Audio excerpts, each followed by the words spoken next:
Hello. Great excitement in our house. Himself has got the lawnmower brochure. He could be over there for a while. Now, 16-year-olds getting the vote. Well, this is an interesting one. And I've got probably a bit of a different take on it because you know how I see things a bit differently. That will be the neurodivergent in me. Everyone's sort of arguing about what 16-year-olds are responsible enough to do, what they're not responsible enough to do. Which is a valid point. But the way I'm looking at it is Labour are selling this so that they get more votes. I think this is a massive, monumental own goal. So if we look at the demographic of the 16-year-olds and we look at who they are, so hopefully most 16-year-olds are living at home with mum or dad or some family members. I would hope that the majority of 16-year-olds are in some sort of family environment. Now, families at the minute are being pummeled by Labour. So we've got every level from pensioners. And so if the 16-year-olds have got grandparents who have been adversely affected by the winter fuel allowance, if they've got anybody on disability benefit that's been adversely affected by that U-turn, if they've got anybody who's got a small business, if they've got anyone that's got a large business and the jobs tax has completely killed that, there's so many areas where 16-year-olds are part of and exposed to the fundamental cock-ups of the Labour policy machine. So on that level alone, when Labour's thinking, oh, well, OK, we'll get loads more voters than the 16-year-olds, what they're forgetting is the 16-year-olds have been damaged by this Labour government this past year, and they've seen their family damaged. Now, as much as 16-year-olds always hate their parents, that's, standard, they don't actually hate their parents. They actually sort of quite love them, but they just don't like the fact that they're laying the law down and saying, no, you may not go here, or you may not do that, or you may not do that, have that, because of course that's parents, and they are parenting their children to make sure that they're being responsible, make sure they're being safe, to make sure that they are living within the constructs of society where they can do things that are applicable for their age, that they are mentally and emotionally equipped to do. So by giving them the vote, we're assuming that they're mentally and emotionally equipped to be able to carry out that responsibly. We're not thinking about the ramifications of if they don't carry that out responsibly, but we're also assuming that they're going to do that and they're going to vote for Labour. But I don't think they are, because let's have a look at where most 16s are as well. So not only are they in the family home, we hope, or at least exposed to families where Labour's policy disasters and general cluster of the past year has really hurt families, but they are also in education. Now, Labour have vandalised education to within an inch of its life. So what they have done in this past year will have, in some way, shape or form, detrimentally affected many of those children. And as those 16-year-olds look to go to apprenticeship colleges or sixth form colleges or any further education colleges, they're going to find it harder and harder and harder because they are woefully underfunded. Courses are being dropped left, right and centre. Some of them may already have had to adjust their GCSEs because of Labour's bills. So we've now got disgruntled 16-year-olds moving through education, which is being made harder and harder for them to access and achieve. And then if any of them wanted to go on to further education, like university, after they've sold their kidneys, liver, maybe a cornea, who knows, if you don't need your right arm, somebody else will have it.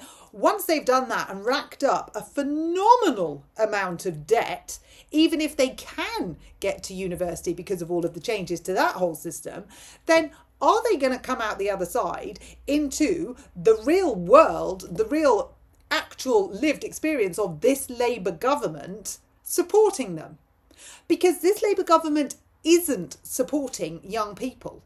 And it isn't supporting working people. And so you've got 16-year-olds who are currently young people and going to be, we hope, working people. The two demographics that Labour's got an axe to grind against. And yet they think that they're going to vote for them.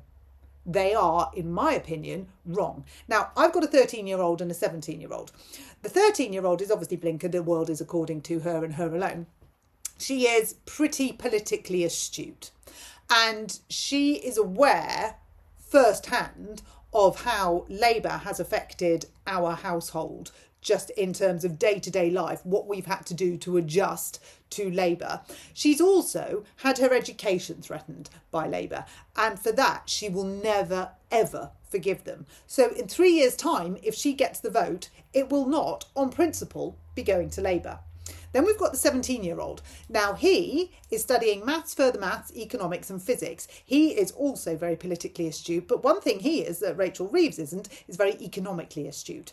And he is flying in all said subjects, and he has more grasp of the economy at his 17 years of age than she does at her 40 whatever years of age. And he will tell you robustly, eloquently, articulately and factually that he feels she is making mistake after mistake after mistake with the economy. And because he's not a particularly emotional individual when he says this, he's just black and white about it. And that is how he sees it. And he is not alone.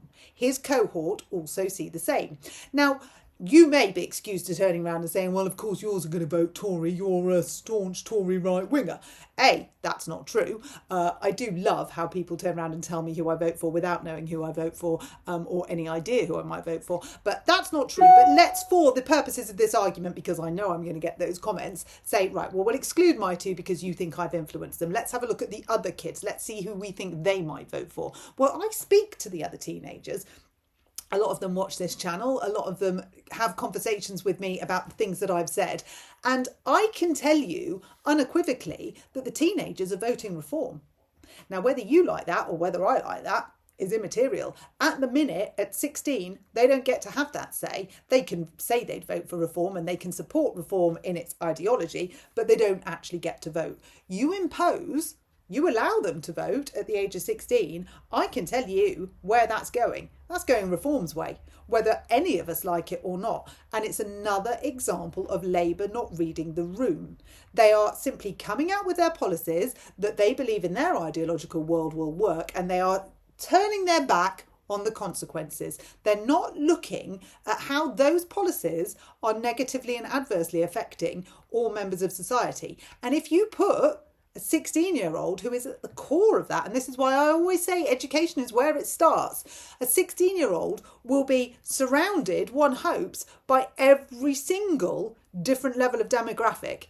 And there is no way that 16-year-old cannot be touched in some way, shape or form by the effects of Labour's policies. And you and I know that Labour are at their lowest in the rankings, in the polls, ever. We know that Keir Starmer is the most disliked Prime Minister ever. So if he thinks we're all going to be sitting around the kitchen table at night having talks with our 16-year-olds about how wonderful our Prime Minister is, he's living on cloud cuckoo land. Now, we know he's living on cloud cuckoo land anyway, but this is just another example. And it's a massive, massive cup by Labour. I mean, this could be our golden ticket out of this. This could be actually what we need to get rid of this government.